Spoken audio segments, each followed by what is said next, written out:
Bismillahirrahmanirrahim. Assalamualaikum warahmatullahi wabarakatuh. Alhamdulillahirabbil alamin. Assalatu wassalamu ala Rasulillah. Segala puji kehadirat Allah Subhanahu wa taala, Tuhan semesta alam serta pencipta langit dan bumi. Dan juga sholawat untuk Nabi besar Muhammad sallallahu alaihi wasallam sebagai bentuk cinta dan penghormatan kita kepada beliau. Malaikat Jibril adalah malaikat yang tugasnya menyampaikan wahyu kepada para rasul. Namanya disebut Allah Ta'ala dalam surah Al-Baqarah ayat 97 dan juga 98. Selain itu, malaikat Jibril itu juga ada di dalam beberapa hadis. Banyak umat Islam yang penasaran seperti apa sih rupa dan fisik malaikat Jibril.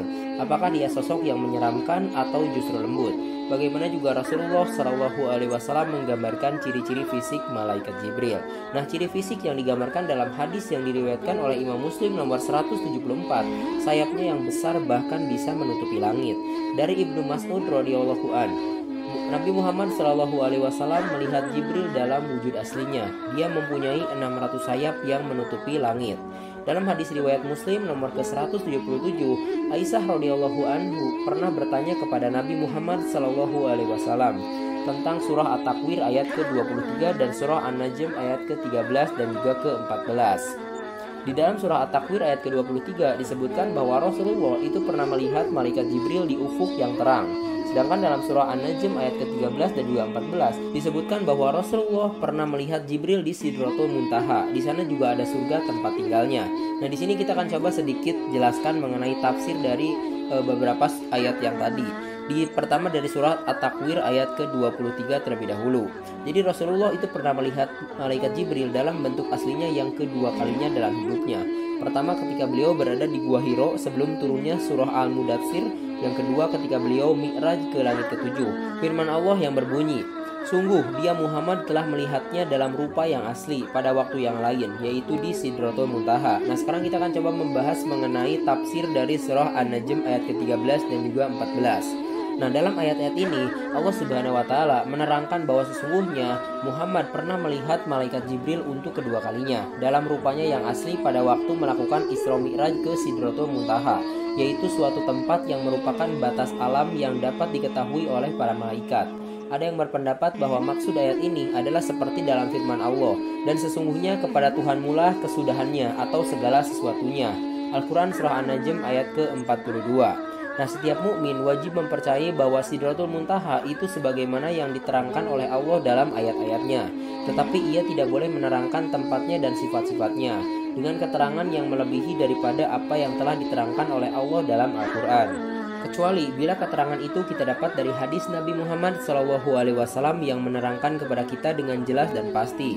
Karena hal itu termasuk dalam hal yang gaib yang belum diizinkan kita untuk mengetahuinya. Menurut hadis yang diriwayatkan oleh Imam Ahmad, Imam Muslim, At-Tirmizi dan lain-lainnya bahwa Sidratul Muntaha itu adalah langit yang ketujuh. Nah, selain itu dijelaskan juga dalam Al-Quran surah Fatir ayat pertama, Allah Subhanahu wa taala menggambarkan bahwa malaikat adalah ciptaannya yang punya sayap. Ada yang 2, 3, 4 atau bahkan lebih. Nah, sekarang di sini kita akan membahas sifat-sifat malaikat dalam surat At-Tahrim ayat ke-6 yang digambarkan bahwa malaikat taat kepada Allah dan Allah juga pernah berfirman, "Hai orang-orang yang beriman, jagalah dirimu dan keluargamu dari api neraka yang bahan bakarnya adalah manusia dan batu. Penjaganya malaikat-malaikat yang kasar dan keras, yang tidak mendurhakai Allah terhadap apa yang diperintahkannya kepada mereka dan selalu mengerjakan apa yang diperintahkannya." Nah, selain itu, malaikat juga selalu bertasbih kepada Allah siang dan juga malam. Nah, sekarang kita akan coba masuk kepada pembahasan mengenai ciri-ciri khusus yang membedakan malaikat dengan makhluk-makhluk lainnya. Nah, ini bukan spesifik ke malaikat Jibril, tetapi ini mencakup keseluruhan dari malaikat. Yang pertama itu diciptakan dari cahaya. Malaikat diciptakan dari cahaya berbeda dengan manusia yang diciptakan dari tanah dan jin yang diciptakan dari api. Hadis dari Aisyah radhiyallahu an menyebutkan bahwa Rasulullah pernah bersabda, "Malaikat diciptakan dari cahaya, jin diciptakan dari nyala api, dan Adam diciptakan dari apa yang telah diterangkan kepada kalian, yaitu tanah." Hadis riwayat Muslim. Terus ciri yang kedua, malaikat tidak makan dan juga minum. Malaikat itu tidak membutuhkan makan dan minum seperti manusia dan makhluk lainnya. Mereka juga tidak memiliki kebutuhan biologis lainnya. Terus ciri yang ketiga, tidak berjenis kelamin dan tidak berkembang biak. mereka tidak menikah atau tidak memiliki keturunan. Mereka tetap dalam keadaan seperti saat diciptakan oleh Allah Subhanahu wa Ta'ala. Terus ciri yang keempat, selalu patuh dan tidak berdosa. Malaikat selalu taat kepada perintah Allah dan tidak pernah membangkang atau melakukan dosa. Mereka selalu menjalankan perintah Allah tanpa pernah melanggar. Dalam surat Tahrim ayat ke-6 sudah dijelaskan yang tadi ya. Terus untuk ciri yang kelima, memiliki kemampuan yang luar biasa. Malaikat diberi kemampuan luar biasa oleh Allah, seperti kekuatan besar, kecepatan yang sangat tinggi, dan kemampuan untuk berubah bentuk sesuai dengan perintah Allah. Contohnya, malaikat Jibril yang bisa berubah wujud menjadi manusia saat datang kepada Nabi Muhammad SAW dalam hadis tentang Islam, iman, dan juga ihsan. Malaikat pada umumnya tidak terlihat oleh manusia.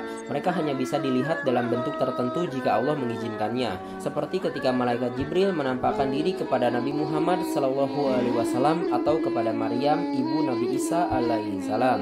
Nah, ciri yang ketujuh, tidak memiliki kehendak sendiri.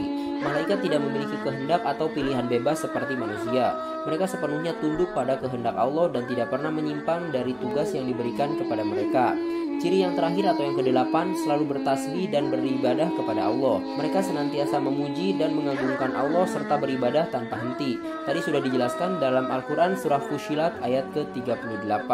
Disebutkan bahwa malaikat selalu bertasbih kepada Allah Subhanahu wa Ta'ala siang dan malam. Terima kasih telah menyimak. Silahkan kirim dukungan kalian dengan klik tombol like, subscribe channel ini, dan bagikan juga ke teman-teman kalian. Semoga dengan membagikan itu kalian bisa mendapatkan pahala jariah dari video ini.